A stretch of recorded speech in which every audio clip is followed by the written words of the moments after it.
Hello, JDs and Lentilmans. Welcome to round 3 of the Positive Perception GT3 Season 9 uh, calendar. Yes, that's it.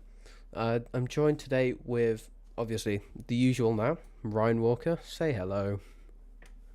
Yeah, even Alex, even everyone. It's good to be back for the third round of the season, or pretty much the already the unbelievably the mid just about the midpoint season. So yeah, looking forward to it. And this Imola track is as well should produce fantastic racing tonight.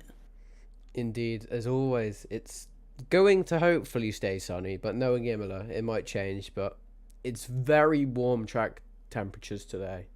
31 degrees, as we can see in the top right corner. Well, you guys can't, but I can. As they're currently completing what is known as driver briefing, which most of you probably know as about.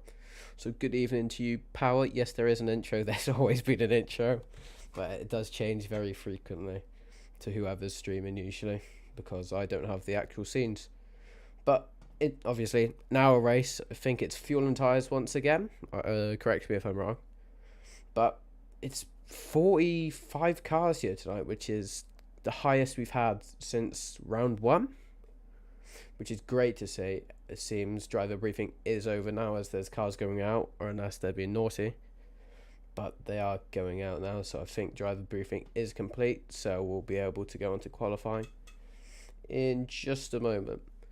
Now, there's a lot of big news that we'll talk about during qualifying, which I think a lot of you have heard about already. Me and Ryan were talking about it just a second ago. But looks like everyone today, which is a record, has got a livery going. Either if they're in-game liveries or if they're custom liveries, but there is no carbon liveries to be seen so far, which is actually a record, which is great. I mean, Yeah, indeed, and yeah, I was just about to say that as well. There's quite a few custom liveries or customized liveries from all the drivers.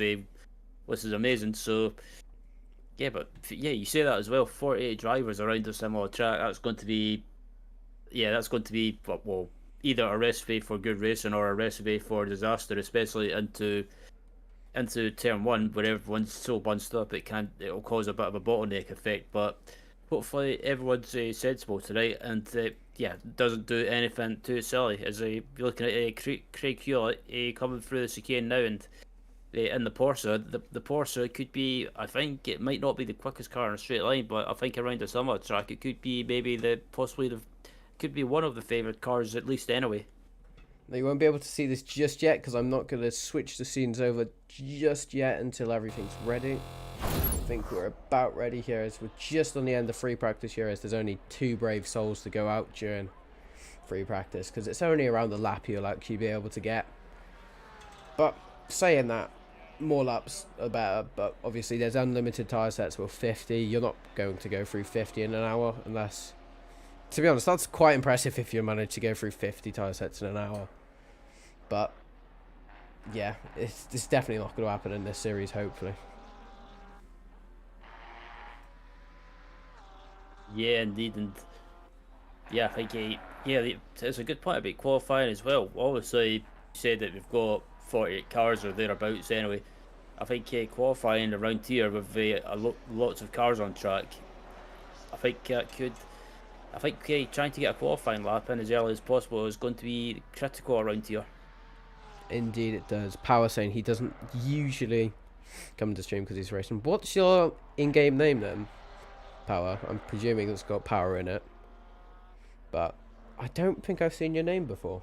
I might be wrong, but honestly, I'm usually wrong, so I am probably wrong. Just coming into the last 40-ish seconds now of qualifying. We do see quite a few cars here today. Actually, not as many cars as I thought there is. It seems, I think, a few dropped out, it seems, but there's 36 currently. But there's most likely going to be a few more going into qualifying. People are joining a bit late, which you're allowed to do, unless, but you have to join driver briefing, obviously.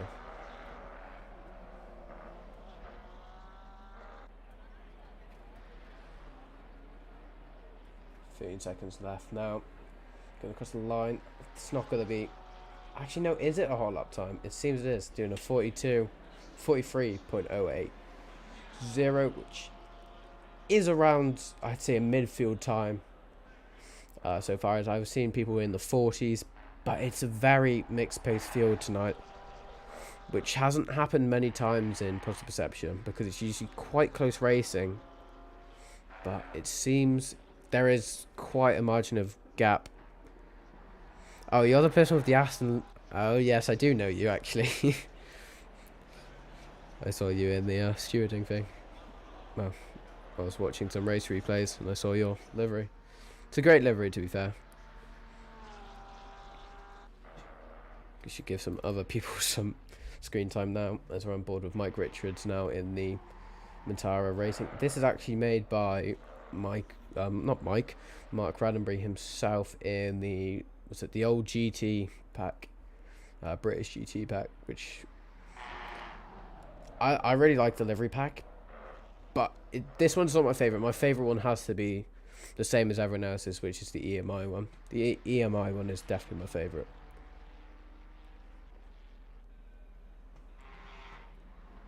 Yeah, I don't think I've seen that EMI livery, but I have heard about people going on about it. But as the practice 2 is just about to come to a close and they're just about to move into qualifying. But yeah, looking ahead to tonight, Alex, what's your predictions? Who do you think will be worth keeping a lookout for? You're really putting me on the spot here, aren't you? In free practice, I did see someone in the, as we just switch over to quality very quickly there. So I should try get it working, as it always bugs out there. I saw people going into the 40s, but I forgot his name. I know Dushan was pretty high up there. Mark Neuterlings, I reckon, might be able to get a podium. He seemed pretty strong today. There's obviously a bunch of drivers here that we expect quite good results today, such as Miles, Marcus, Jurgilis, etc., etc. So you see two cars inside of each other here because there's not enough grid spaces, it seems, for all cars, as we're on board now with Jurgilis, who is not racing for poles today. Same with any other driver.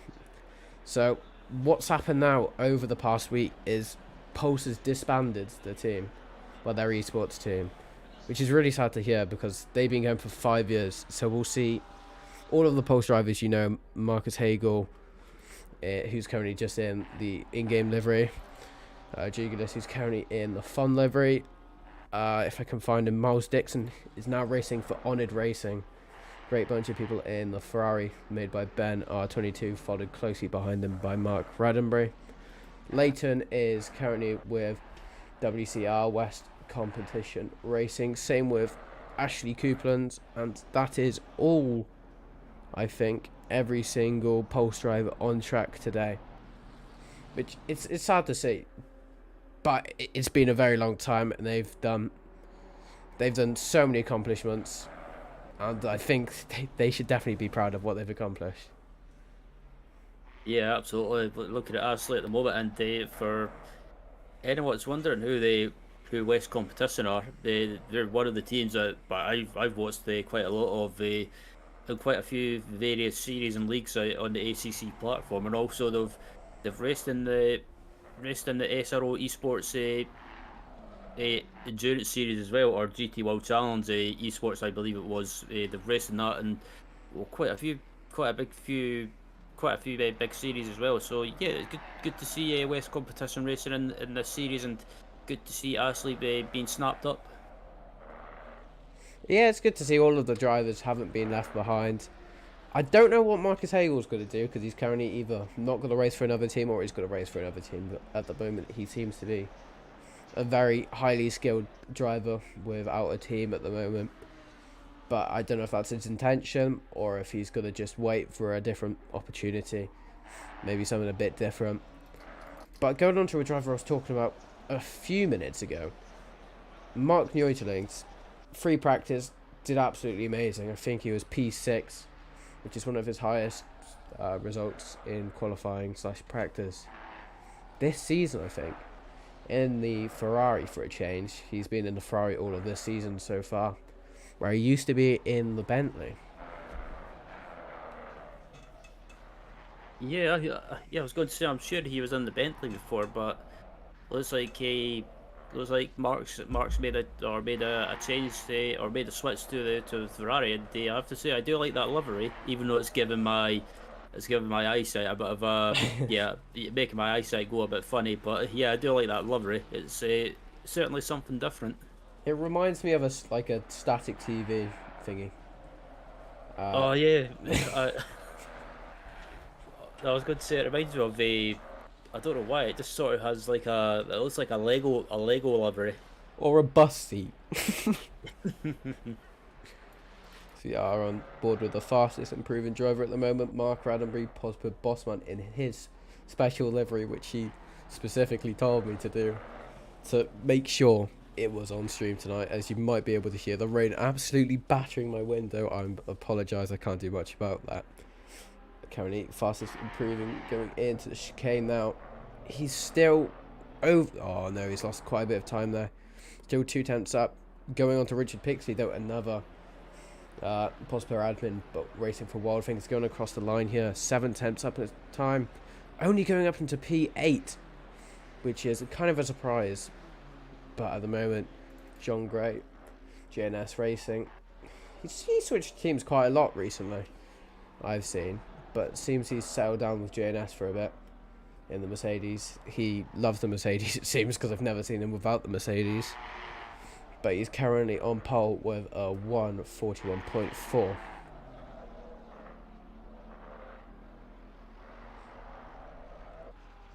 Watching in 360p, Mark's every looks brown. I hope you're watching it purposely on 360p and it's not the stream quality, because it seems we're in 1080p here. It should be 1080p, I hope. But there is currently a fast improving driver, 1.3 seconds up at his time. Dushan here might get held by traffic here by Jay Brooker and a Lamborghini just in front of him, miles closely behind them. He was sandbagging, I think, in qualifying. He was... Oh, your mobile data. Okay, that's giving me a sign of relief. He's currently followed very closely behind by Miles Dixon, who I think was sandbagging during qualifying, because he was P15, P16, where we usually see Miles P2 to P4, which is kind of a surprise. But I have a feeling he is sandbagging, and we'll see him hopefully back at the top. Don't we stream his 1080p? That's nice. Yeah, it could just be a case of Miles maybe just maybe not focusing on qualifying or doing qualifying runs, maybe just focusing on doing race runs or doing practice with ratio just to get used to the car. I know from my experience I prefer to do my practice on ratio because it's just I feel more excuse me, more comfortable. As I look at Mark Cooper coming through the final couple of corners, and he's got a car in front, so that could help out with some slipstream as well as he comes up to the line, and looks to be a decent lap, so he could jump up a few positions as he comes across the line, and currently 18th at the moment, and that's where he stays. Which is quite surprising because he was up 8/10 on his personal best, and I think it was invalid. I think he might have invalidated it on the last corner there. That is a shame right there, as we do see a new driver, Ash Robinson. I don't think I've seen this person before. Currently in P16 after improving 1.6 seconds on their time.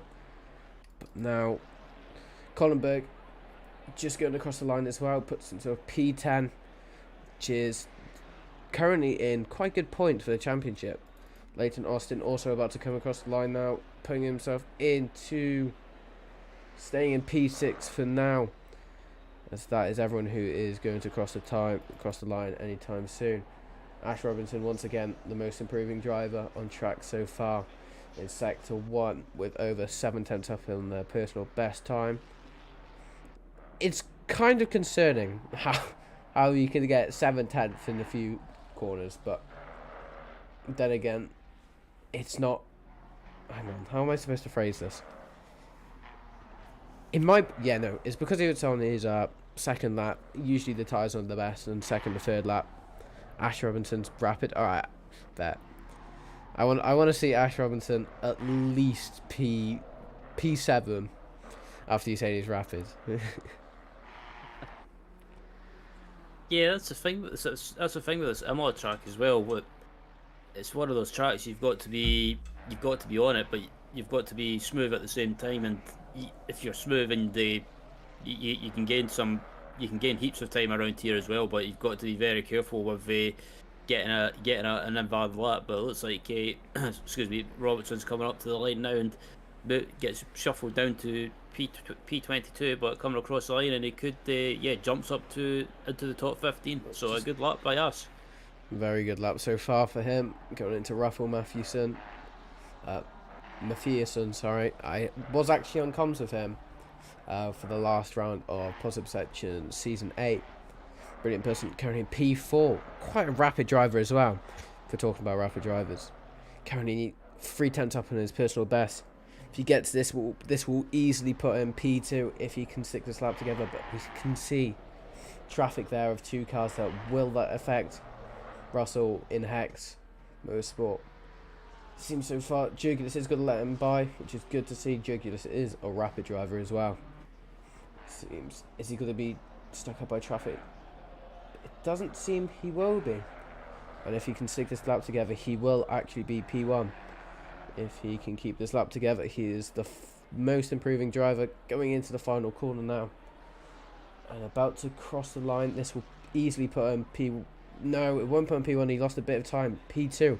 It's a Hex 1-2 so far, provisionally.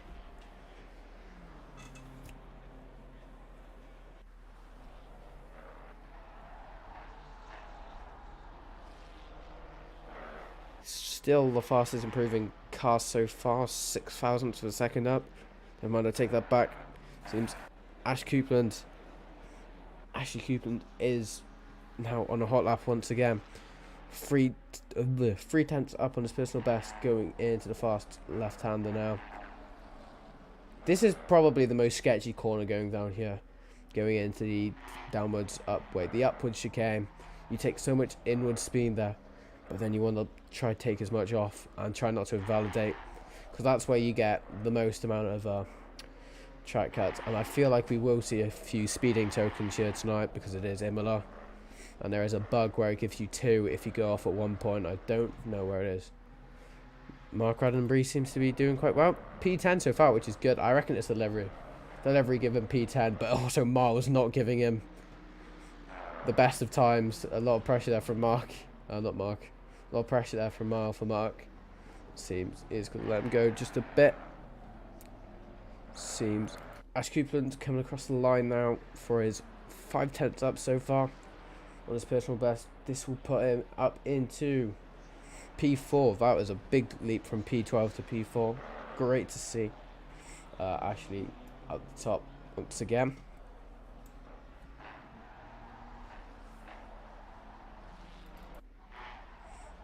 Speaking of West competition racing once again, Leighton Austin currently the fastest, most improving driver at the moment. 2/10 up on their personal best. Going into the chicane once again. Is it going to be enough? Oh, it seems he is losing quite a bit of time there, but gaining quite a bit of time going into the exit there of the chicane. Seems to lose it all there, unfortunately. I think I just gave Leighton commentator's curse. I feel very bad. I'm sorry, Leighton. Yeah, that's chicane.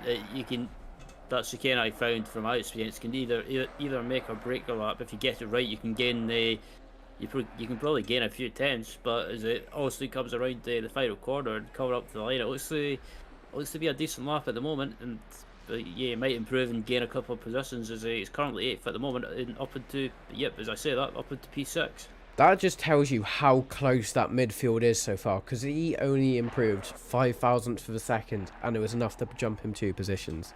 That is crazy. Jugulus now, an old Pulse driver, currently in the Fun Motorsport livery, which is just a white livery it seems, unless it is not properly loaded. Going into the final chicane there, absolutely yeeting that first curb.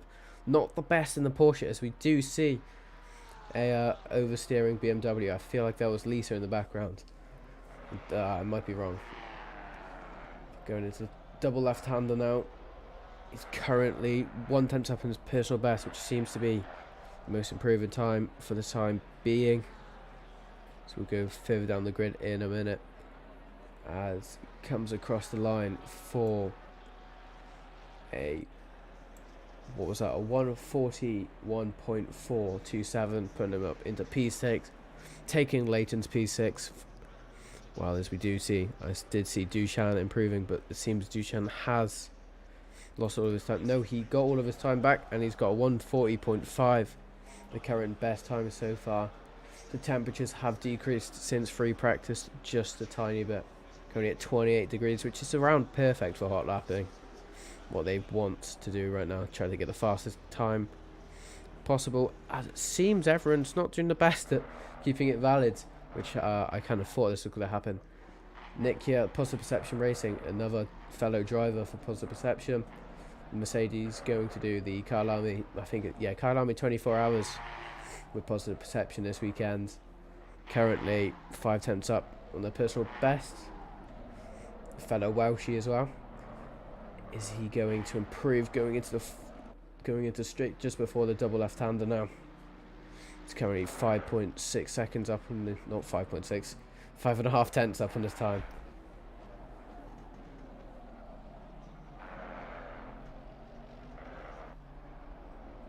Left-hander now. Is it going to be enough to put him into the P29?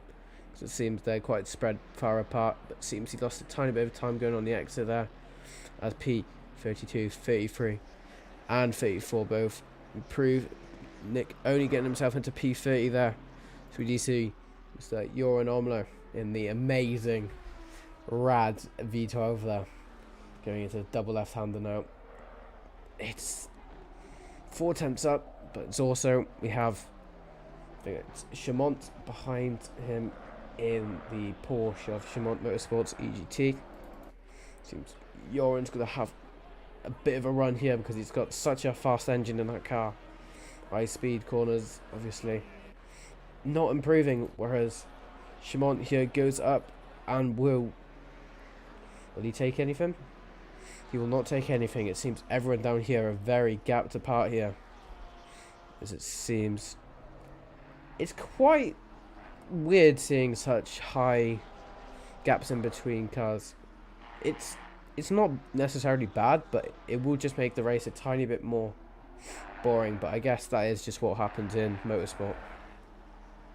Yeah, absolutely. And yeah, we've got about 3 minutes 55 left in qualifying, and yeah, it looks like no one's really improving at the moment. I think obviously the track, track conditions, the track state set is at the optimal at the moment, and yeah, the ambient temperatures at 24 degrees, and yeah, a bit weird that I've always found that the ambient temperature seems to be a big factor instead of the track temperature. But yeah, there we are. But as we watch Dominic coming up through the hill at the moment, and just in front of him there, you see that V12 Aston Martin, and good to see that. Good to see a bit of a variety with regards to cars being used as we look at that V12 now with Joran Omlo at the moment, and yeah, that V12 I could listen to all day.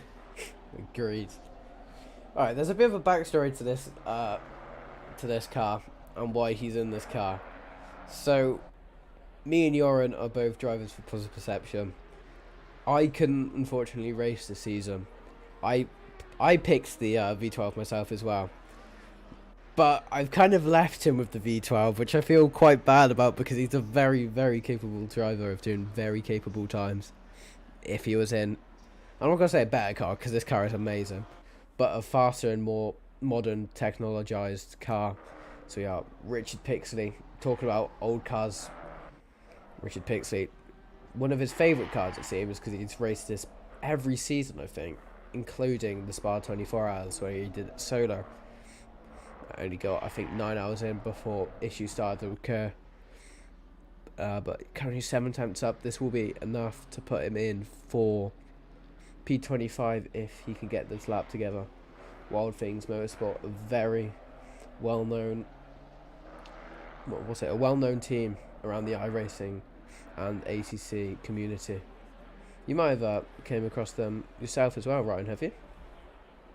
Well, Fins Racing, yeah, I've seen them around in quite a few races. Yeah, on the ACC and iRacing, and yeah, they're always one of those teams that you can never underestimate. And they obviously, Brooks and Pixley, I've got experience of column races that he's been a part in, and yeah, he's always been quicker at ACC, and good to see him be given the Nissan GTR an out as well this season. One of my favourite cars, and again one of those cars I could listen to or race from time to time because it's just such an awesome car. That is, look at Lisa Louise at the moment, currently 24th overall and the second in the AM class. So yeah, it's not a bad qualifying for Lisa, and hopefully at the moment she might evil or might be able to snap, as I say that, snap away the pole position in class, but she decides to go for a bit of a trip in the gravel. An interesting route we make up. Spectacular in OB official motorsport, the current fastest or most improving driver with 3/10 of Delta in his name so far. Going across that seems to be a bit slower, seems to keep a lot of time there because the BMW can absolutely eat those curbs compared to any other car, but you need to be very careful through that chicane because that is where track limits and the other chicane, well, both chicanes, well, no, the two last chicanes are where all of the track limits seem to happen. So hopefully we don't see any track limits, but you never know. It's something that does occur quite often around here. As we've now finished qualifying here, everyone's starting to finish their times here. Seems Andre is going to leave there in P28 provisionally, as we're on board with Simon Carson now. He's currently just started his lap, going into a fast left-hander.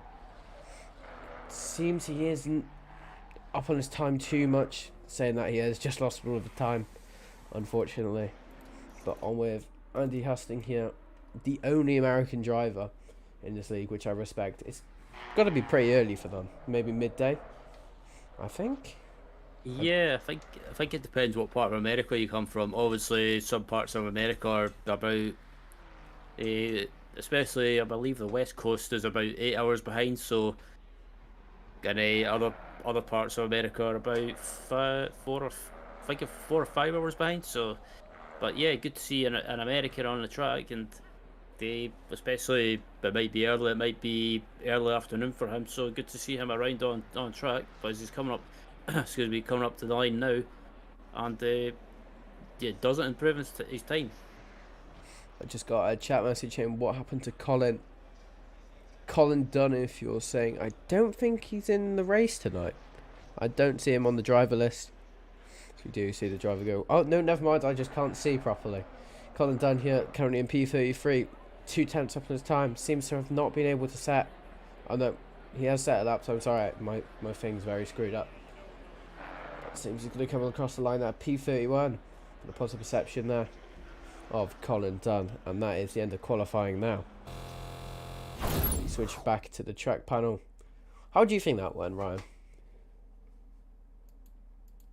Yeah, it was quite good to watch, and yeah, good to see a bit of variety in qualifying up at the front, and I think tonight's race is going to be a good one, and I think, but the only thing is, I think passing around here is going to be difficult because at Imola there's not really that many passing opportunities, and plus it's a tight track as well. So I think about 48 cars the last time we counted. So that's going to be either a recipe for disaster or good racing. And I think there's not really many passing opportunities around this track. The only places I can think of is turn 1 into Variante Tamburello, or into turn 9, which is Piratella, or turn 14 and 15, which is Variante Alta. So apart from that, not many passing opportunities. So I think the name of the game around here tonight is going to be the patience and being careful, and I think B, it could be a race of strategy as well. I wouldn't be surprised if some drivers maybe try and pit early as soon as the pit window opens, just to try and get some clear track. I think a lot of people will. I feel like a lot of people will do the undercut. But as we have a bunch of time, it seems, how about we go through the car list today? As we'll see all of the liveries, as it seems, we can celebrate no one having a carbon livery today. Going for the track walk here. Duchamp in P1 with Hex Motorsports. Followed, oh my days. Followed very closely there with Miles Dixon in the Honoured Racing, not the Pulse. Go back in the stream if you didn't see the news there for Pulse. Followed closely there by Russell Matthewson in a Hex car as well. Followed by Leighton Austin, also not in the Pulse car, in Western Racing competition there. Followed by the Static TV livery, as we're going to call it now. There's two of them, as the Airjacks go absolutely crazy. I do apologise. With him, John Gray there in the Mercedes of, I think it's S&J Racing. I should remember that, because we were just on there with earlier. Juglis also not in the Pulse car as well, in Fun Motorsport, which is just seems to be a blank livery for the time being. Might be a bit of a broken livery there. Ashley Coupland also in a WRC livery. Oh, the forbidden has happened. We'll go back to that in a minute. Marcus Hagel and again another Pulse driver, not in a Pulse car anymore, in the just normal Lamborghini livery. Followed by, I'm hoping this is just a black livery and not a carbon livery. It doesn't seem to be carbon, so I think we are fine. Jay Brooker there in the fully black car. Followed by Van der Stroos in the, I think it's Oops Racing. Lots of sponsors on that car. Some more family friendly than others. James Jackson there in the Positive Perception McLaren 720S Evo. One of my favourite looking liveries in my opinion, by Mark. Then on to Mark Raddenbury himself, Positive Plus Man in the special edition Positive Perception BMW livery, looking absolutely amazing. Smashing job there, Mark. Followed by Mark Neuselings in the Static TV livery, as I'm also calling it. It's not called that, I forgot what it's called, I'm sorry. But then with Thomas Kollenberg there in the other Oops livery. Followed by Richard Pixley in the Wild Things Racing, sponsored by Simhound. Then we have Richard there in the British GT car pack, with Not there in another black car. Hopefully that's the car. Mark Cooper in one of my favourite liveries, which is the, I think it's something to do with Red Bull as well, because he's got a bull on his name as well, like all of his liveries now. Craig Hewlett just behind him in the shiny purple livery, which is a very famous livery now in this, because it's the only chrome livery. Well, used to be. Ash Robinson there. You got Jenkins with Hex Motorsport in a very bright green livery there, followed by Andy Hustings, the only American, which seems to be like a golf inspired livery there, with Gilles there in the EMI. This is what I was talking about earlier. This is another one of Matt's amazing work, followed by Ash Robinson. Should speed this up a tiny bit. Lisa Louise in the Positive Perception Lisa Louise racing car, with, I think that's Chua Minin, I might be saying that wrong, I apologise, in the Hex Racing as well. Then Pagliara in, I think that's an in-game livery. And then Batek in the Motul livery, which looks brilliant. Carson there in the white livery. Nick in the Positive Perception Mercedes. Colin Dunn in the Positive Perception Lamborghini. Macy Area in the Porsche RSR, which we have seen further up the grid.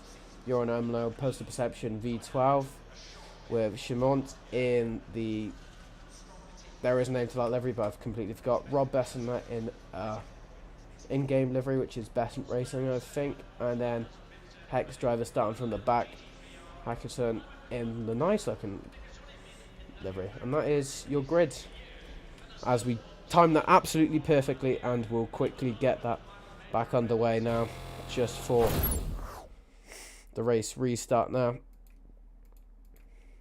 Who do you think's going to win then? I want your predictions, as you told me. Yeah, that's a very good question. There's so many quick drivers in the series, but honestly, if I was to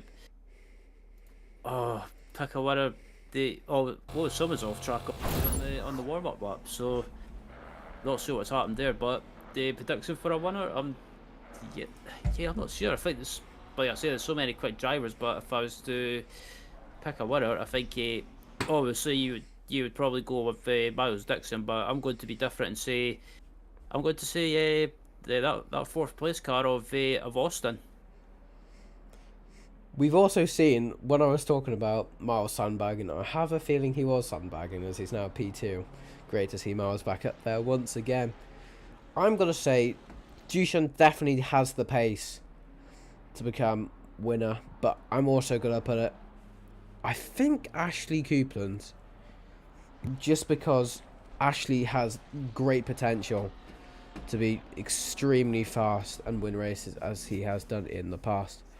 Coming up into sector 2 right now, so we go further back in the grid there.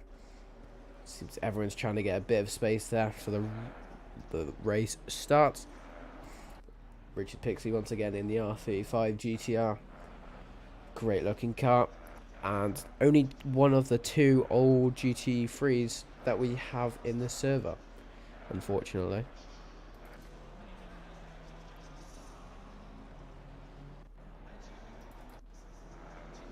Further back through the grid now. Just see everyone weaving to try and keep the tyres a bit warm, but I feel like Richards is doing it a tiny bit too hard. That's going to do some extreme tyre wear rubbing there, as we will see. Going into the final 2 corners now. So we're going to go from the start. Go from Helicam for this to see any accidents that might occur in the back. Hopefully no accidents, because it makes Steward's life a lot easier. But there's always going to be accidents, unfortunately. That is just racing and human error mixed combined, as they now go double file, it seems. Going into the green light zone. As we're about to go racing here at Imola.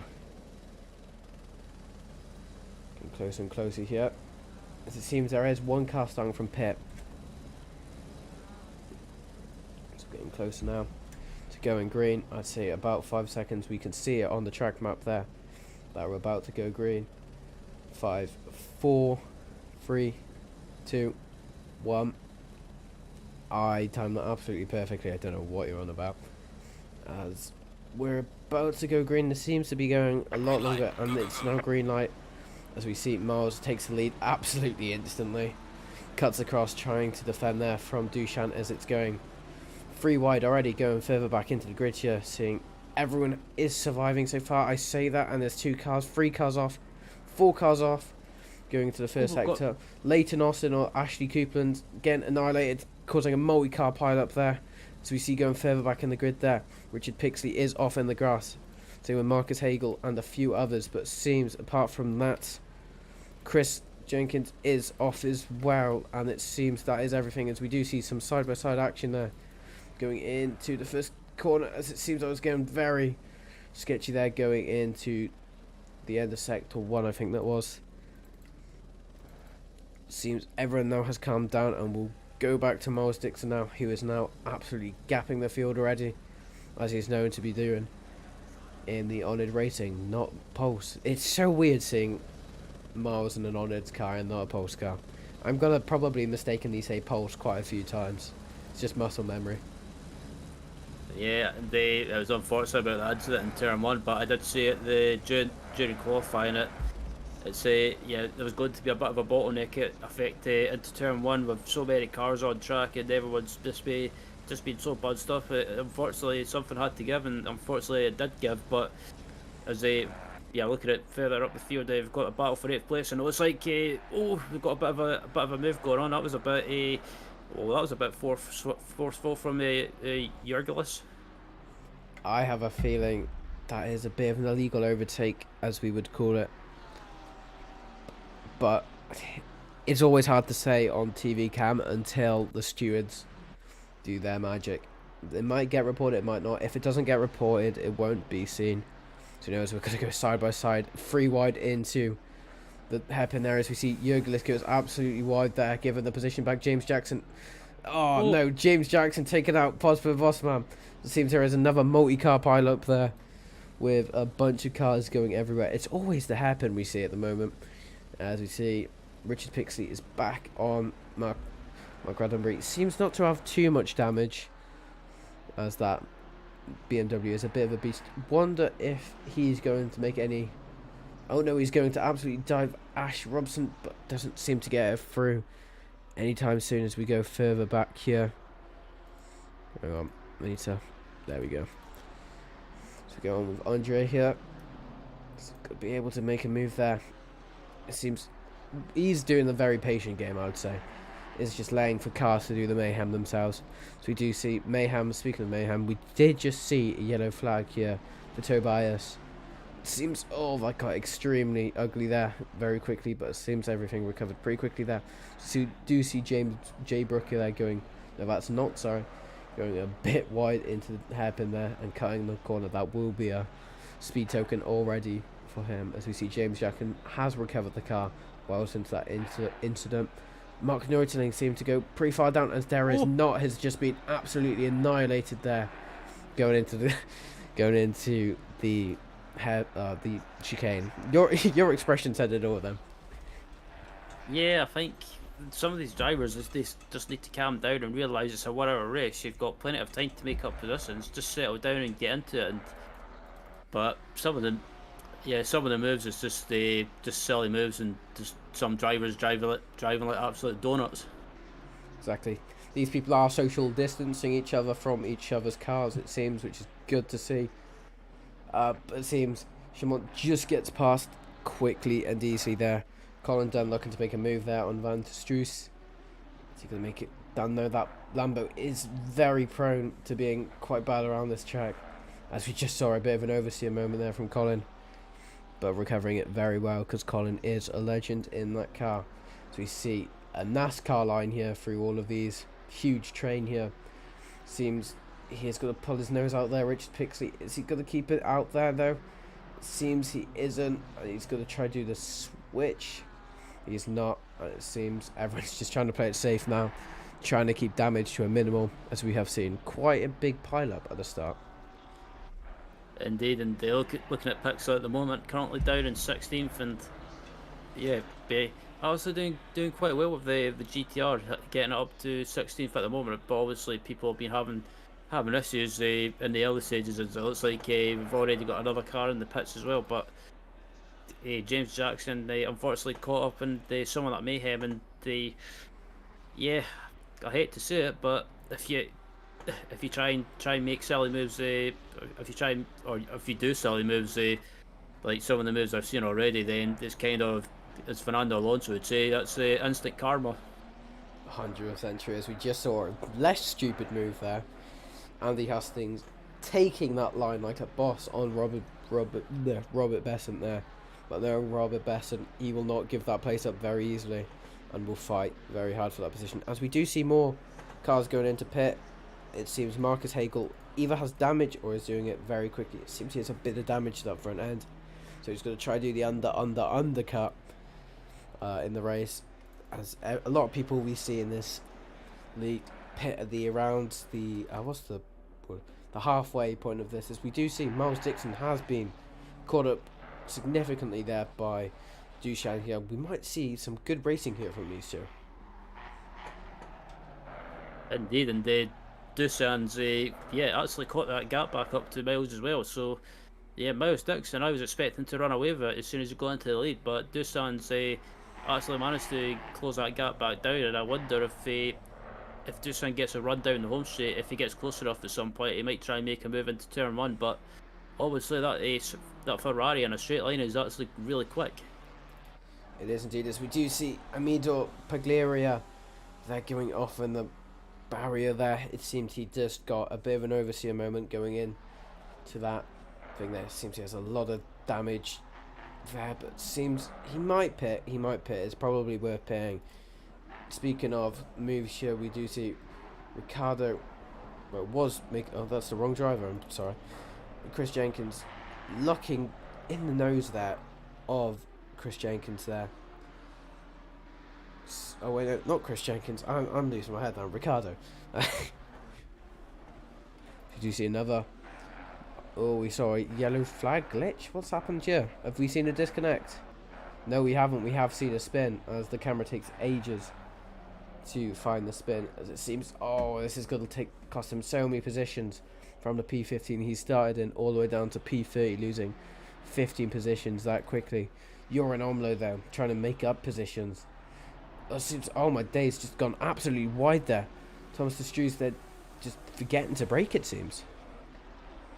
Yeah, it's such an easy mistake to make into turn one. You can miss your braking point. I've done the same thing in the past, racing around here as well. It's like we've got a battle for P20 and P21 going on with Besson and Reuteland's going at it, and yeah, Reuteland's in the, as I like to call it, the Lego livery, and runs a little bit wide there. But yeah, it's pretty frantic further down the field. But yeah, hopefully. Yeah, I know Mark said after the broadcast a couple of weeks ago he couldn't understand my accent, so yeah, I'll try and make a better effort to slow down when I'm speaking, Mark. Just for him. just for him, since he asked nicely. He said please. Back on with Chris Jenkins here. M-Class looking like it could soon be a good battle. M-Class has been very bunched up recently, as we do see Andy Hustings and Simon Carson fighting for position in both class and in the race. It seems Simon is a bit faster there going through that.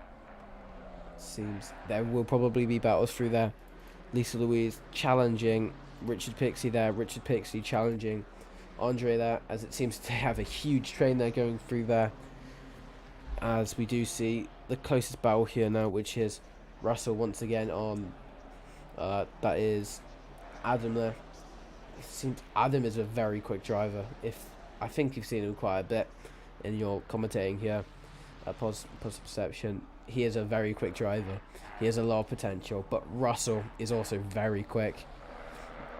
They're very, what's the word, competitive, both of them, and if it doesn't go their way, they can make silly mistakes, just like any competitive driver, and it can cause them more time loss. You could get drive-throughs from just trying to make more time up, because as we saw a spin earlier that caused, I think it was, yeah, Richard Pixley went off as well. I don't know if he spun, but a lot of drivers spun, and that's going to affect the tyres quite a lot, especially into the start of the race, which is not when you want tyres to start giving in, because obviously there is a pit stop for tyres, but you don't want to pit stop really early because you want to try and equalise the tyre wear between all of them. Yeah, that's the thing. You want to look after the tyres, even though there's a pit stop involved. For tyres, you want to try and look after the tyres as best as possible until your pit stop. Whenever you decide to pit, I've noticed that with some drivers in the past as well. If they make mistakes, or those positions they start over driving or pushing just a little bit too much, which can lead to even further mistakes. Is further back as well, we've got the battle for P18, P19, P20, P21, and looks like P22 as well. As we do see Colin Dunn there, he's just went instant, just saves it there. The gravel trap just saved him there. But it seems Mark Neusling is going to go with Simon Carson here. Mark Neusling's obviously getting taken out, going side by side there into the chicane. Is there going to be enough racing room? It seems Mark is going to keep battling, but just at a safe pace.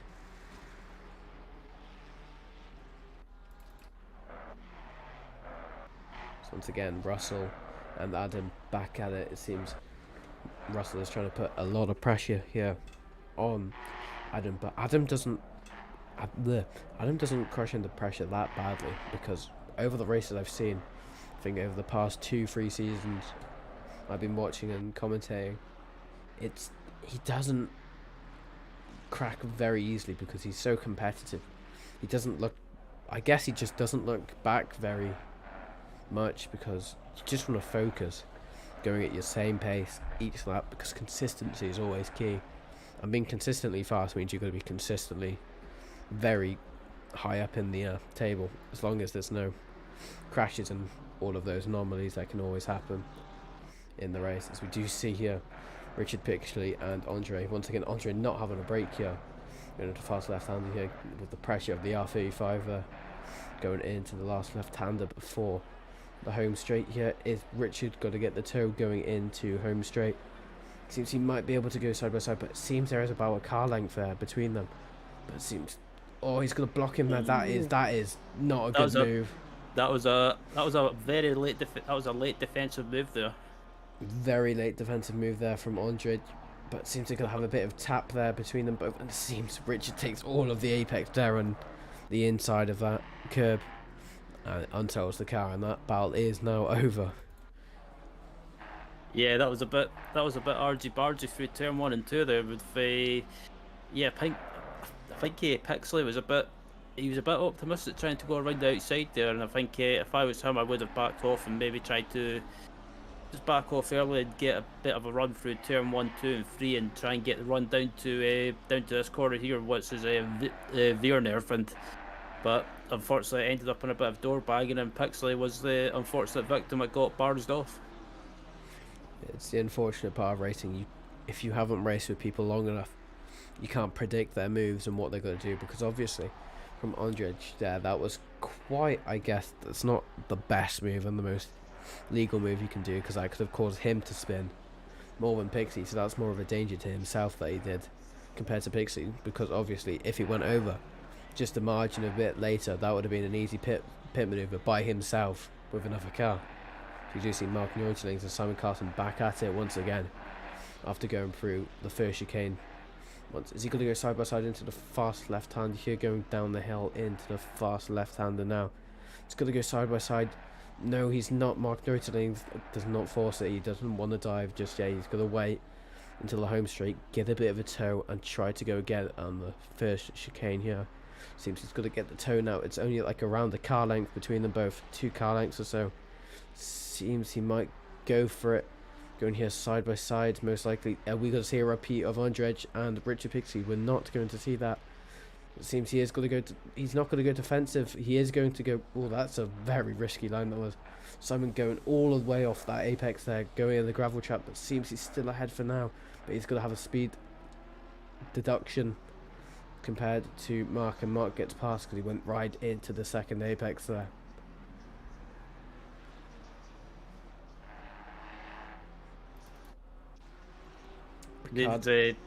Sorry, go ahead.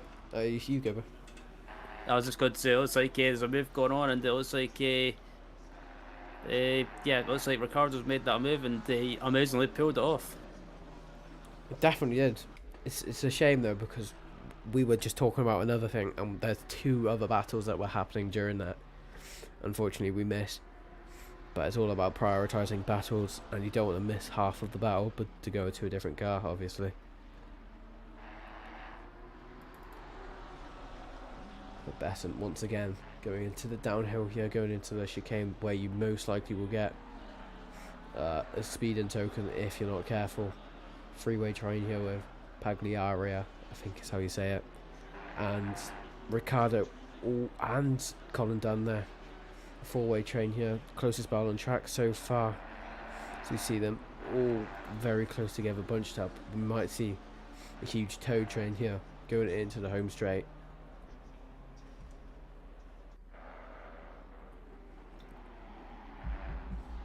Indeed, as they come, they come down to the final couple of corners, and I wonder if I was going to say, I wonder if Dunn will get close enough to make a run, but actually, see it in front of him, it looks like Pagliara is making a run down the home straight as well to try and gain a position, and Collingwood are running, and Pagliara is running then first, second, third, fourth or fifth in the AM class, so. Still having a decent race, and it looks like Pagliara's, looks like he's got the move done, and gets it done. He gains a position. Speaking about speed tokens we were talking about, it seems Chris Jenkins might have sped going into the pit lane or out of the pit lane, and has gotten himself a stop and go 30-second. That is a race ender of a penalty right there. That's around a minute of a penalty worth. That's half a lap, just over half a lap actually. As we see Thomas going in chat saying "Go Hex," another Hex religious supporter we've seen in chat various times over the past few seasons. Good to see you. Speaking of Hex Driver, Russell is gaining in there on Adam once again, trying to battle, but Adam obviously never breaks under pressure and he's just going consistently. But it seems Adam does have the faster time, but only by 12,000th of a second.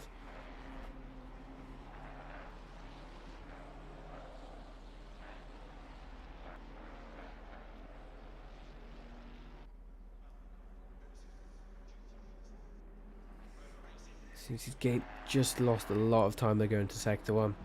We do see Jurgulis is going into pit lane. Service stop, as we see quite a few people that have served their stop so far. If that's going to help them, it might do if they can keep the pace up. That could be quite a nice undercut from them. You're on Imola now, trying to persuade Nick for him to get past. It's quite awkward if they do crash into each other though, because they are teammates for the Kyle Army 24 hours. I think it's this weekend.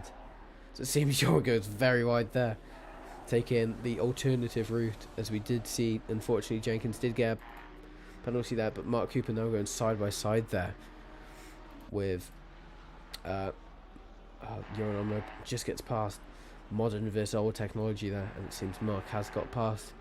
If you haven't seen that new, I guess it was kind of like a podcast, but what you call a Q&A, that's it.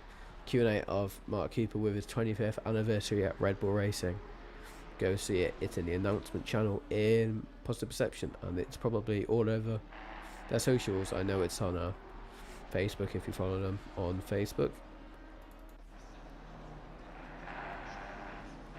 Yeah, yeah. There's battle still going on between the, it looks like Batek and the Pixel as well, and I wonder if Pixel might try and make a move into turn 1. He's close this time around, and like obviously that GTR, it hardly has any well, basically it's got good straight line speed because it's hardly got any drag, and it looks like Pixie's got the run down the home straight. Is he going to try and make a move, and a late defensive move again? That's on the verge of getting a finger wagging from the stewards. So we did see flashing lights there. Pixley, obviously an admin himself, not going to be happy with that move, because I'll be honest, that is very bad from Andre, and that could be a license point really. Obviously I can't steward. Side by side. So it seems Andre just, I don't know if that was I'm not going to replay it because the replay feature is broken today, unfortunately. But it seems that Pixie is not going to be happy there with Ondrej. Ondrej not giving the position back either, though.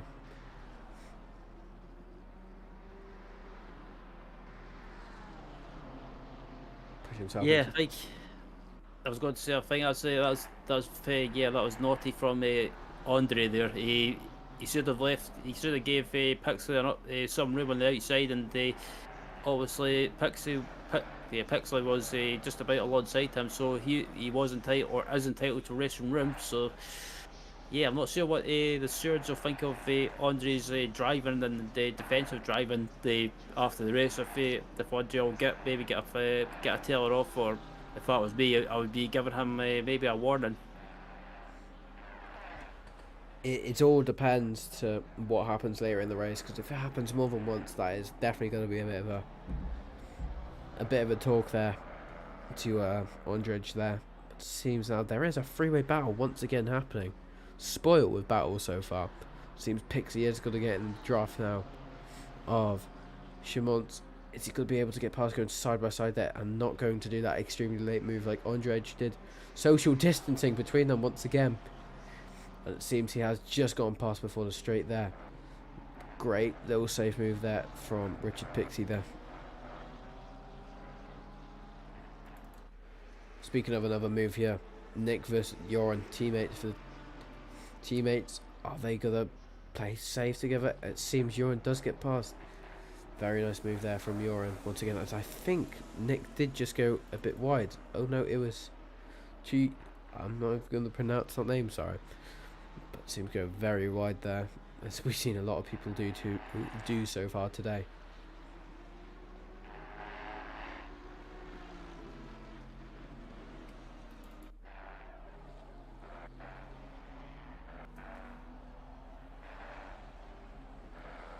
Russell here, just behind once again.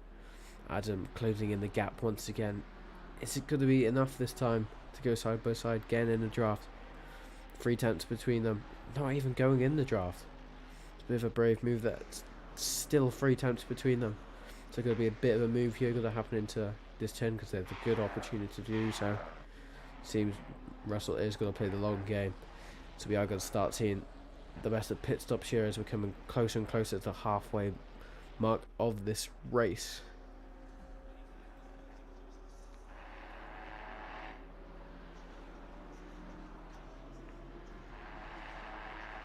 Yeah, but I'm interested to see when some of these people make their pit stops. Yeah, obviously, I think some drivers like to try and get to maybe the halfway mark of the race, say round about 20 minutes, or not 20 minutes, 30 minutes remaining, I should say. But so, yeah, I think if you're up at the front, say someone like Miles Dixon or Dusan, maybe try and, if I was Dusan, thinking about it, I would maybe try and copy what Miles is going to do. Keep following Miles and see what he ends up doing. If Miles pits, then you pit at the same time. If Miles doesn't pit, then stay out as long as possible and just keep following him to see what he does. As Russell runs a little bit wide on the exit of the chicane now, that'll be a cut track warning for sure. Definitely, but it seems there hasn't been any drive-throughs so far. Surprisingly, seems Adam is going very wide there. Seems trying to get. Is the pit window open? There is no pit window for this series. You can pit anytime. You could pit from 59.59 if you liked, or you could pit from, well, no, you'd have to pit 1 lap early. So it's open all of the race. Do you see them getting a bit closer there? Still 2 tenths. Speaking of very close gaps though, Richard back on with Andrej here. Is Andrej going to make it easy? Once again for Richard Pixley, as it seems he goes wide there. This is going to be a perfect opportunity as there's a bit of a bad rejoin there from Andrej. But it seems we could have a 4-way car fight here as it seems Andrej goes into pit, which might not be an undercut there for for Andrej if he can't get it perfect there. It's not going to be a 3-way back for Chamont there, right on the tail there of that R35 of Pixley. Is he going to go for a move there? He goes for a little juke move there to see if he can move. It seems he's not going to move, and Pixley does gain a bit more of a gap there.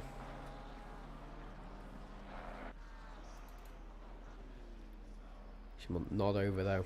Canadian driver, it seems, against the British of Pixley.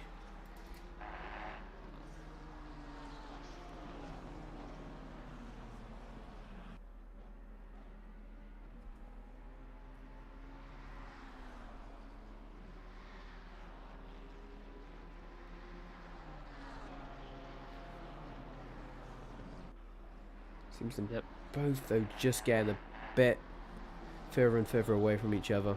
As I heard you saying something just a second ago. Yeah, I was just going to say it's yeah, Pixley up into 11th place now, and also yeah, it's got the torso of Chamont. I probably butchered that pronunciation, but it's got him in 12th place as well. So yeah, considering Pixley was caught up in a couple of incidents with Andre, but it looks like he's definitely definitely starting to get through the field slowly now. And so it looks like Russell Mathiassen's in the pits as well now. So yeah, but as I said, Craig Hewlett's in the pits as well. So some of the drivers starting to make their pit stops now at close to the halfway mark, as I predicted. Yeah, it seems a lot of people do pit at the halfway mark, as it is the easiest part to, what's the word, pit at and keep equal distributions of the tyres, tyre wear. But it does seem not a lot of people have pitted so far. I would have thought more people have pitted than they have, but that might change very soon. Well, it will change very soon, actually. I don't know why I said might. It will 100% change very soon, as we are losing battles. But speaking of very close battles, once again, Duchan versus Mars for the lead. Dushan did lose quite a bit of time there, a 2 second gap, but then he gained it all back somehow. Don't know if Miles made a bit of a mistake or Dushan went super power mode, but it seems we might see a battle here for the lead, which we haven't seen for quite a while in Positive Perception. Usually because the leader is significantly faster than the other drivers on pace. And that driver is usually Miles, but it seems either Dushan is very quick today. But it seems, is there going to be a fight here? I'd have liked to see a fight for a battle here.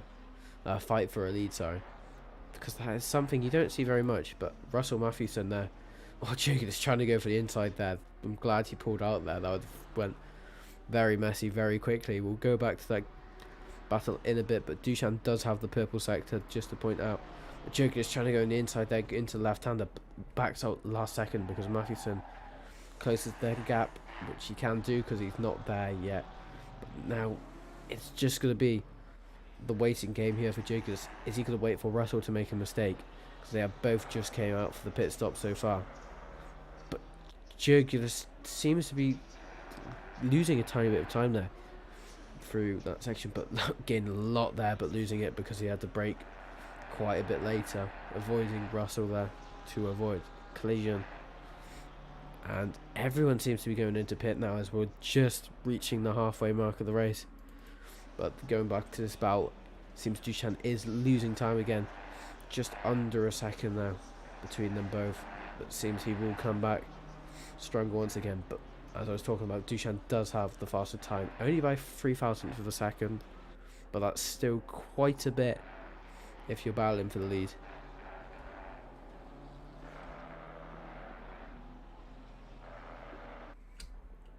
Yep, there's just in the. I wasn't sure if he was going to pit there, but Doosan decides to stay out as well, along with Miles Dixon. And I think Doosan might be using the tactic that I was talking about. Just follow Miles Dixon for as long as you can, and just see what Miles Dixon does, and basically just copy whatever he does. Is still running second, and the gap's about 7/10 of a second. So Doosan's looks like he's not pushing, but he's just trying to keep Miles Dixon within range and just keep him in sight and not lose touch.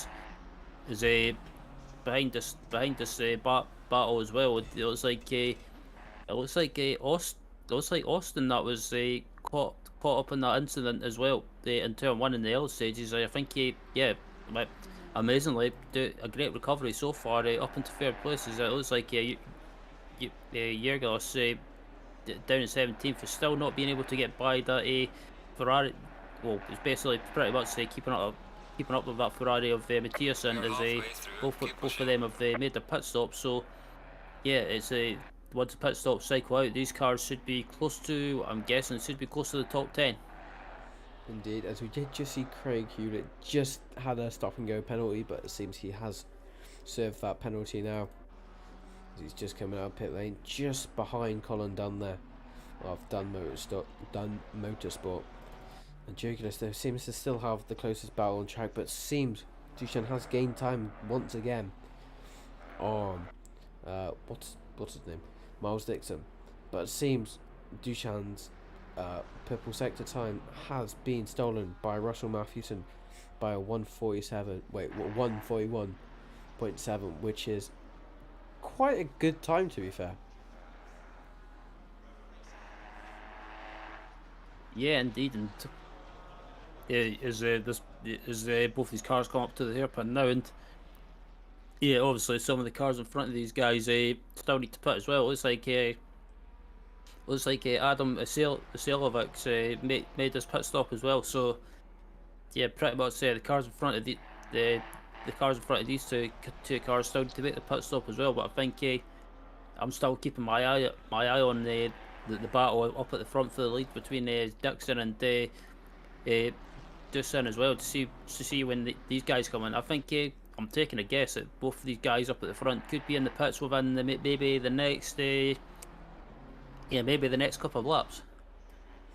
Miles is he varies his pit stop strategies quite a lot, because I know he does like doing the last lap kind of pit stop, but I feel like it's not very I guess, efficient to do a last stop pit stop. Sorry, I can't speak today. A last lap pit stop with tyres, because you may as well use the second pair of tyres equally with the first pair of tyres, so you're just as fast. Otherwise, you're losing a lot more time. Speaking of losing time, it seems Lisa has lost a bit of time there to Mark Neutelings. Neutelings is about to start going up side by side. Oh, this is the bad place to go side by side. It seems to just back out, which is a great idea, because going side by side into that, I think it's, what's that called again? I know you know the name. Isn't it like Variante Alta, or is that a different corner then? I think it's a different corner then. Let me see. Oh, what is it? Term 14 and 15. I think it's 13, 12. Wait, 13, 12, 11. I think it's, isn't it Minerali? Something like that. Or the double right hand, or a Aqua Minerale. Yeah, that's it. I'm trying to remember these, because this is this track was when I did my first commentating with Positive Perception, and it seems I still can't pronounce names that are Italian. What's changed, as we do see, speaking of Italian names, Pagliaria does go a bit wide there. Adam getting past, going for P9 there, which is good to see. Adam going back up in the order after that crash that did have to happen, but it seems he did also pit stop as well, so that hasn't helped. Seems top 5 so far haven't pitted. Miles Dixon still not pitted yet. I feel like he will be paying around the 20 minute mark. But no Miles, he will change quite quickly, as we do see Marcus Hagel, very fast driver, who has just done his pit stop as well, putting pressure there on Mike Richards for, I think that is, yeah, P14, sorry, which is quite from, oh yeah, no, but to be fair, they have done their pit stops. That's why they're lower down in the orders, obviously. We do see Russell Matthewson seems to be entering the pit. Chamont has entered the pit, and Pagliaria has also entered the pit.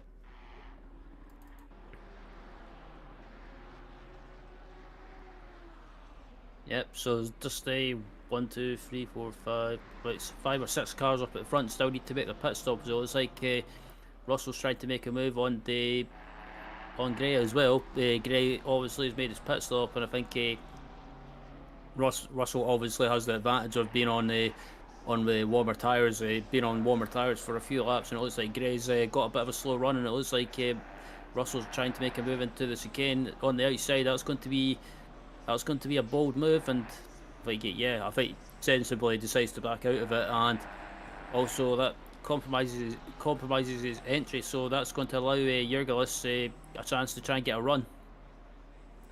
100%. You see more support there for John Gray in chat. But this freeway battle might get a bit spicy, because they have all done that pit stop, so we'll probably see them go higher up in the order throughout the time.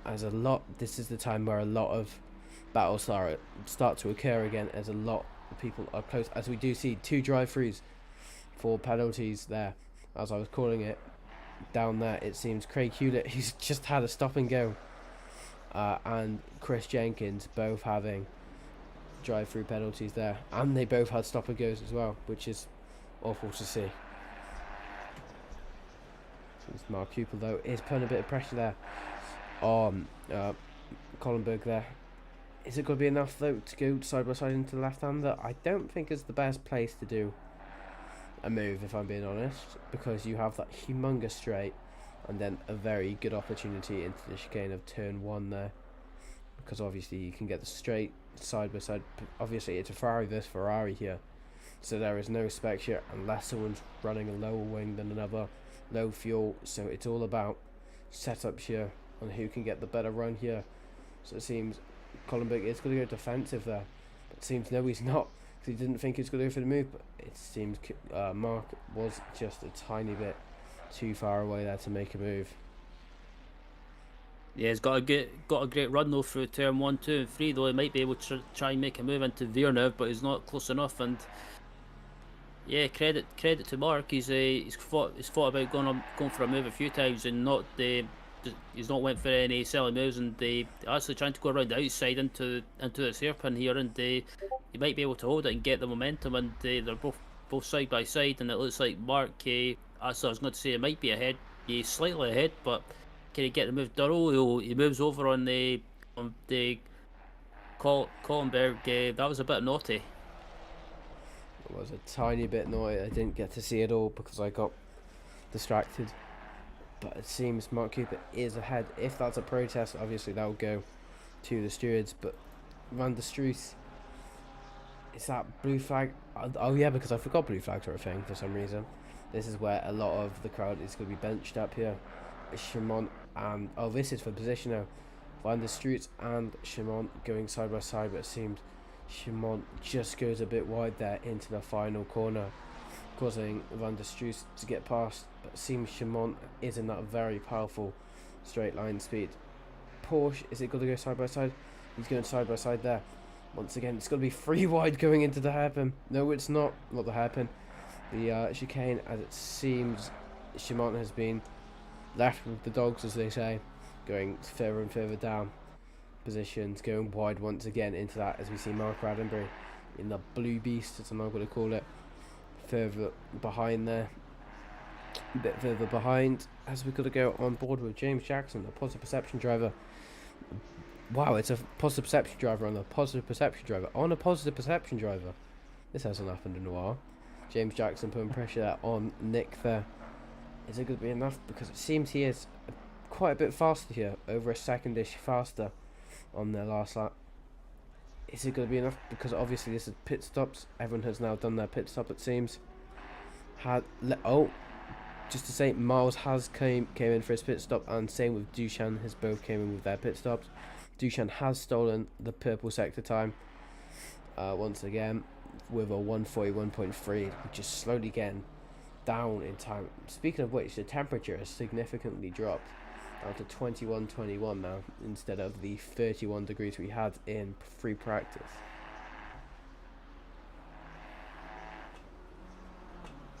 On top of that though, the clouds are becoming more and more thick, which could lead for a tiny bit of rain, possibly. I don't think we will be able to see rain today. I don't think we'll have enough time. The clouds are becoming more and more grey. You might see a bit of rain, hopefully. I would like to see some rain. It would spice things up significantly. Yeah, I was going to say, it's slightly overcast now, so yeah, slightly overcast as you see, and it's starting to not get dark, but you can see some of the headlights starting to come on now. As you see, there, one of the V12 Aston Martin of Imola got his lights on, so yeah, I don't think we'll see any rain, but obviously with the track temperature starting to get lower, it could affect some of these drivers because their setup could be done for a hot track, and with the track cooling down, it could maybe compromise them. As well, it's like Jackson's got the move done on. Oh, I was going to say Pagliara, but Pagliara is further back. So yeah, I take that back. It was a back marker. Jackson was getting by. We have just seen Andrej has just been awarded. That's not Andrej, sorry. But Andrej has just been awarded a drive-through penalty, the fourth or fifth one we've seen so far this race, as we do see another freeway battle returning with the EMI with Van der Struis, Oli Gio and Shimon all in this battle.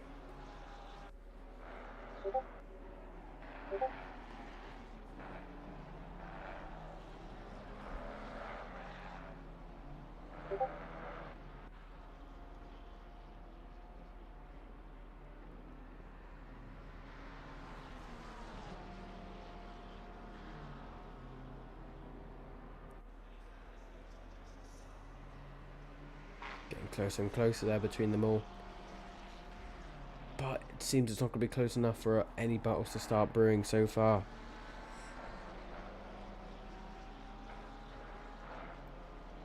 Yeah, it's all looks like it's all settled down now. What surprised me a little bit considering the mayhem and the outsides of the racing, but I think apart from that, everyone's settled down now. The field's spread out, and that's probably helped a little bit. As this battle for P12 at the moment, still going on. Obviously, yeah, Van der Strauss, Gio, and Chamont, the 14th. Obviously, Chamont's fourth or third in the silver class. So, yeah, I think just to be careful. Oh, as I said, take that back. It looks like Chamont's trying to make a move, but decides against it. Seems they're literally neck on neck now, getting close to that. Is he going to go for the slipstream through here? Seems he is just going to back out there, going into the hairpin. Very close though between all of these three. Seems that McLaren is just trying to get side by side, but losing quite a bit of time there through the hairpin. Not the hairpin. I keep getting hairpin and chicane mixed up today. I don't know why. But going into the fast left-hander shit, it seems he gets a very good entrance speed through there.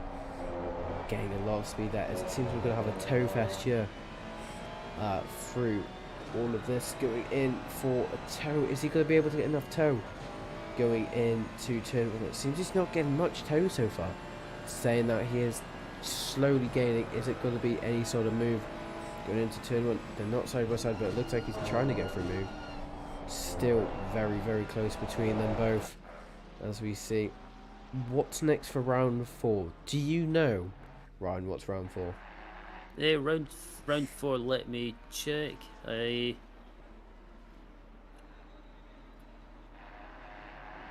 Yeah, round 4 is Donington Park. Oh, speaking of which, Van der Stroos just gets a bit of contact there.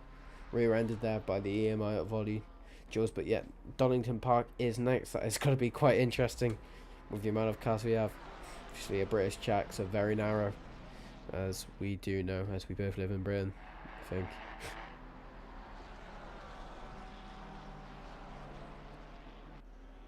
Going back to this battle, though, it seems there has been a position switch between Ollie Gio and Chamont here. Chamont now trying to pressure Van der Stroos once again. Obviously, the Porsche has a very good acceleration speed, but has quite a bad straight line speed. So he might struggle a bit, as it seems Van der Stroos is getting quite a bit of time there done. So it seems we are getting a battle there, as we see Mark Vandenberg behind, trying to get into some action. Mark Neurosling is also behind Mark Vandenberg there, causing what is a 5-way battle now.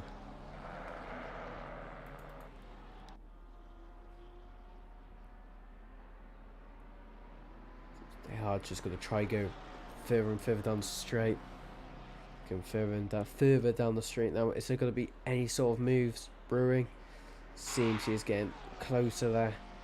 Is he going to go side by side? It seems he might try go side by side here. No, he's not. He just pulled out a bit last second there. But he's probably going to play the patient game.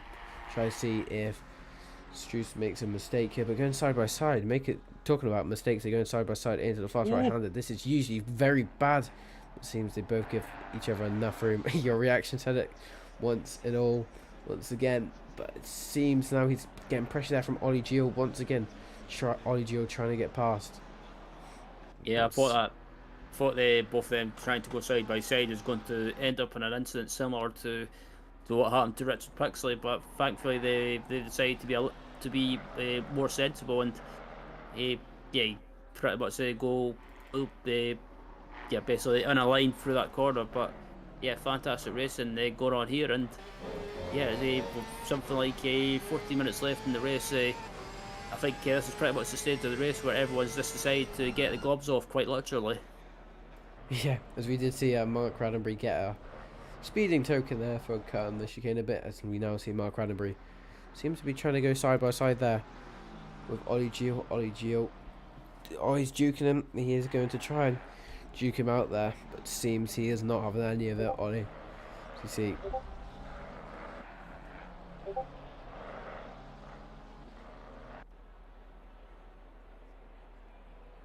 Sorry if I keep going quiet at moments. I seem to be getting called left, right and centre, and I don't know what it's for. But back to the relevant stuff. It seems, now the gaps are getting further and further apart. But speaking of another battle, Jurgelis and Russell once again fighting for P5. Again, Jurgelis is very good under pressure, as we've seen in the past. But Russell is a very, very competitive driver and wants this position as soon as he can get it. But James Jackson seeming to put some pressure there on Joran Imola after all of the pit stops have been completed. Joran Imola, obviously a very fast driver in quite a bad car, whereas James Jackson is also a very fast driver in a very modern and aero-efficient car. Seems he gets quite wide there, as we do see Craig gets another what's it called, drive-through penalty, and I think he is retiring from the race there, unfortunately. Yeah, I wonder if, oh, sorry, I was just going to say, I wonder if Craig's just decided he's had enough and they decide to call it quits, as we just saw there. So, but the persuasion is, not the persuasion, the determination to keep going is always good. But obviously P30 doesn't usually get points, and he has backed out of the race now, which is always hard to see. It seems Chris Jenkins is also gone as well. So two, I think, Hex drivers they are, both out of the race. On board with Lisa Louise though, putting pressure on the American of Andy Husting going into the home straight once again. Ferrari has very good speed, not front end, with top end speed, whereas the BMW is very good when it comes to corner speeds. Obviously, it's very good on curbs, so she can take a lot more curbs than Andy Husting can. I'm starting not to be able to speak English anymore. I don't know why. I apologise very much.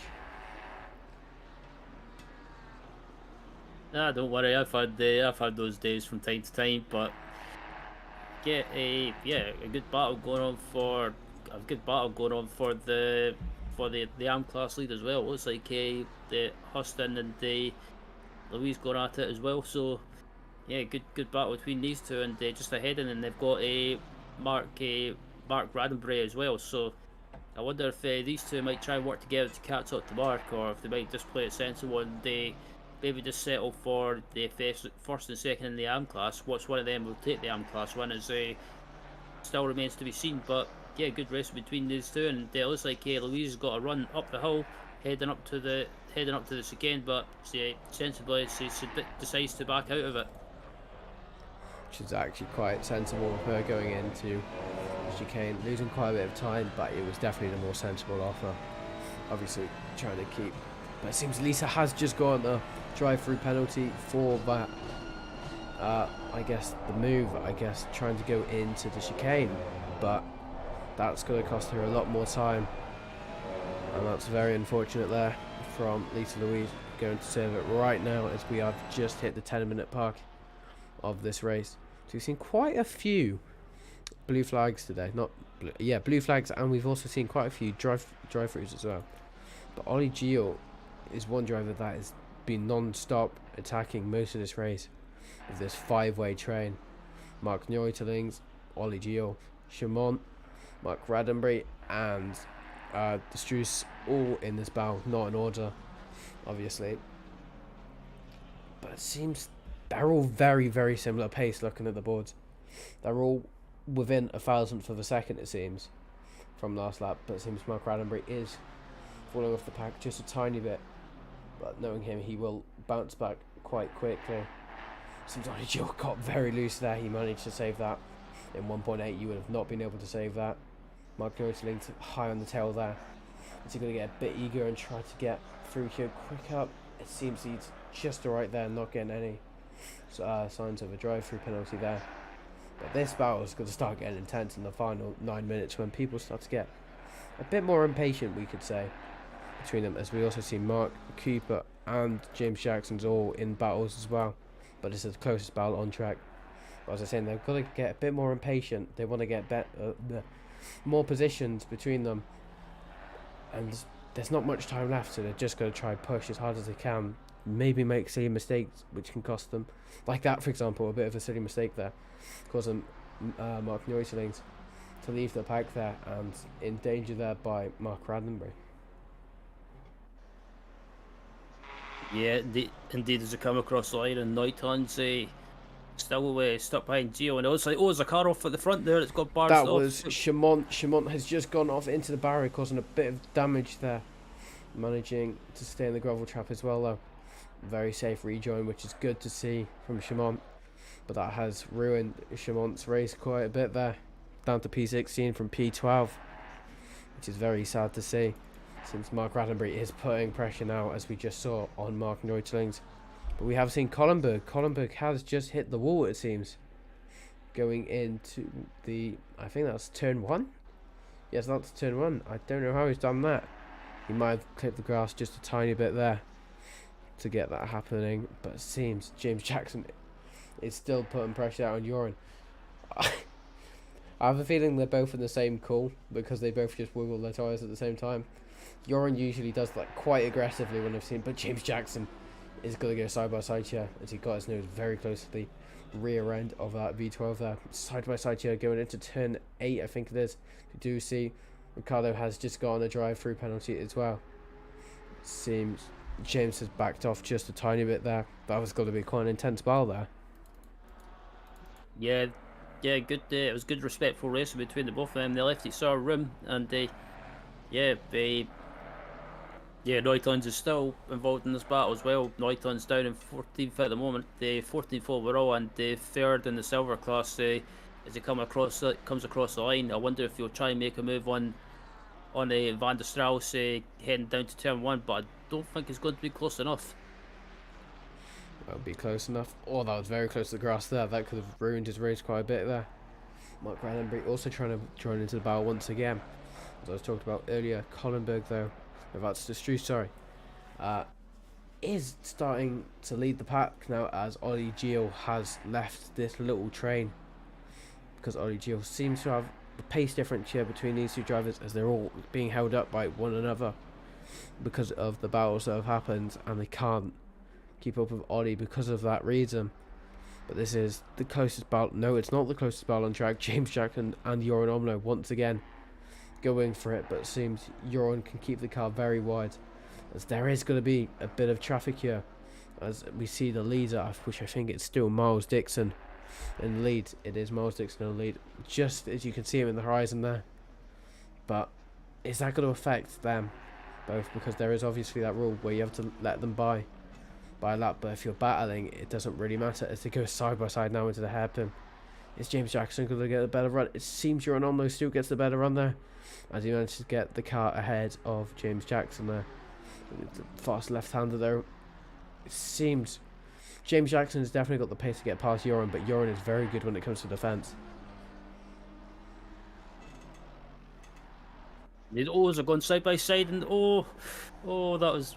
Oh, I thought I was going to end up in contact there, but amazingly, shockingly, amazingly, or whatever you want to call it, they both survived it. But the more these two cars battle away, the more it's allowing the next car behind them, in P22, to slowly catch up to him. But yeah, fantastic racing between both of these cars, and yeah, we're about four minutes and 40 seconds remaining in the race, so that should be about, I'm guessing, about 3 laps.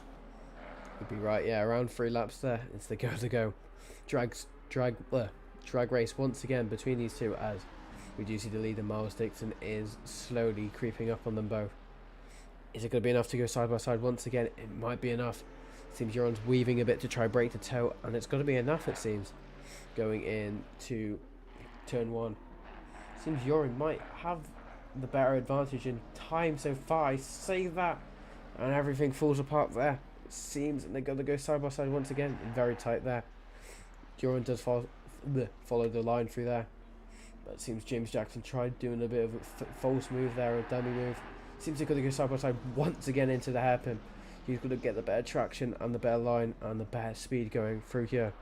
Seems it might still be in favour with James Jackson. Is it still side by side? Very, very close racing here so far, as we see going into the fast left-hander once again. As it seems Joran does have the outside line, and it seems James goes very wide there. Is that going to be a drive-through penalty for James Jackson? It's not. He's going to back out though going in too. It's very close between them both now. Seems that gotta go side by side once again. There's gonna be contact, and that's gonna send Joran flying into the wall there, almost going to the leaders. But it seems James Jackson does know very well, and I salute him for that. Or is he gonna give him the position back? He has to give it back within the lap. But also there's now the leaders and stuff. Is James gonna give the position back? This is what can cause penalties if he can't give the position back. It seems he is not giving the position back. We'll keep an eye out on that so far, as we do see Mark Neuselings once again in this battle of the train. Van der Struis, it seems they've caught up with Ollie Gio. Mark Radlenbury has fallen behind just a tiny bit, but once again he does spike back very quickly. These three drivers have been non-stop at it. So we do see P5, there is a battle also for P5 we'll go check out in a minute. So we come on to the final. I think this is the penultimate lap now. As we see, that might be a drive through that for Van der Struis, but it seems it's not going to be. He's going to be lucky side by side into the hairpin. This is a very bad place to go side by side. Even no room there for Mark Neuselings. That's going to be quite a controversial overtake, we could say. Yeah, quite possibly. So, yeah, I wonder what the stewards they'll have to say about that after the race when they take a look at the replay. But it looks like Neutons is definitely closer this time around, and I wonder if he can try and get a run on the Van der Strauss down the straight. But coming across the line now, it should be. I'm guessing it should be about either this lap or the next lap will be the last lap. This will be the penultimate lap for these guys, I think, as the leaders are about to go on their final laps. As we see Mark Neuteling goes very wide there, very unsafe rejoin there from Mark Neuteling, and going into Mark Radlenbury there. Too many marks, as we do see Joe Gliss now on the back of John Gray. I've been keeping an eye out on this battle for a while, and it seems pace is in favour with Joe Gliss so far. But we have just seen a new personal best lap, well, a new fastest lap of the session by Miles Dixon on a 40.9, as we have just seen Miles Dixon enter the final lap of this race. Is he going to keep it? I reckon he will probably be able to keep it for this final lap, as he has created a 6-second-ish gap between P2. But Jurgilis now trying to make a move on, what's his name? John Gray. This is the final lap he can do it on. We do see this traffic there. This can play a major part in the overtake here, because obviously traffic can hold up cars significantly, as they both go a tiny bit wide there. But they're gonna, well, Jurgilis is gonna get quite a bit impatient here, hopefully. Well, not hopefully, but he will most likely get a bit impatient, because he's gonna want this position. It's P4. It's a significant amount more of points. I think it's about 20 or so more points than P5, but it seems he gets past traffic easily. But as Joe just got to get past it, seems he goes wide, and it seems the back marker goes flying off in the distance. Is that going to be a drive through for Joe Gliss? So to go very wide there, but it seems he is fine. But that is, again, as I said, main character in an overtake. As we see now, there is now a 1.3 gap between them both. So we do see Imola having pressure on, who's that, on Andre, as we do see a Hex driver going slow. Has he run out of fuel? Yeah, I think I could. I think that could be fuel, or is he slowing down to let the leader by? Because yes. Oh no, I don't think he wanted to do another lap. I see a lot of drivers doing that. Yes, he just didn't want to do another lap, which is fair enough. But it seems Lisa Louise is going to cross the line here, just behind Imola. Great race from everyone here tonight. So you do see Leighton is trying to make a last-minute move here with Russell, but it seems it's not going to be enough. He crosses the line in P7. Van der Struis still under pressure from Mark Radlenbury, and Ollie still under pressure from Van der Struis. It's been very hectic so far, but it's not over just yet. Mark Neuteling's trying to put pressure, last minute pressure on Mark Radlenbury, but this is the one person you definitely don't want to hit. This is the positive boss man, as he refers to himself as. Because very good through those corners there, but I don't think it's going to be enough for Mark Neutlings to get past. It might be. This could be a bit of a battle here between them both. It's just 0.2 of a second between them both. Is there going to be a last minute battle? But I think Mark Raddenbury does just about have it. Luckily, separated by a tenth of a second between them both. As the last two cars are coming across the line, Mark Cooper coming around in P16. But everything is just stopped. And wow, that was a pretty good race. That was a bit of, I guess, boring stuff you could say, but it was always quite action-packed. How did you find that race, Ryan? Yeah, I thought that race was really good. It was a good race overall to watch, and it was just a shame about some of the moves being pulled off in the other sides of the race. People just being desperate or just not thinking with their brain. But apart from that, it was good race in the second part of the race. Some questionable moves going on, but I think apart from that, the racing was really good, and there's some fantastic battles. Well, obviously, the points here have been mixed up quite a bit because a few of the drivers who were quite high up in the championship were quite lower down because of, obviously, the multi-car pileups that did happen not turn one, lap 1 and lap 2. That is going to have a major effect on the championship as we're on the halfway point here now.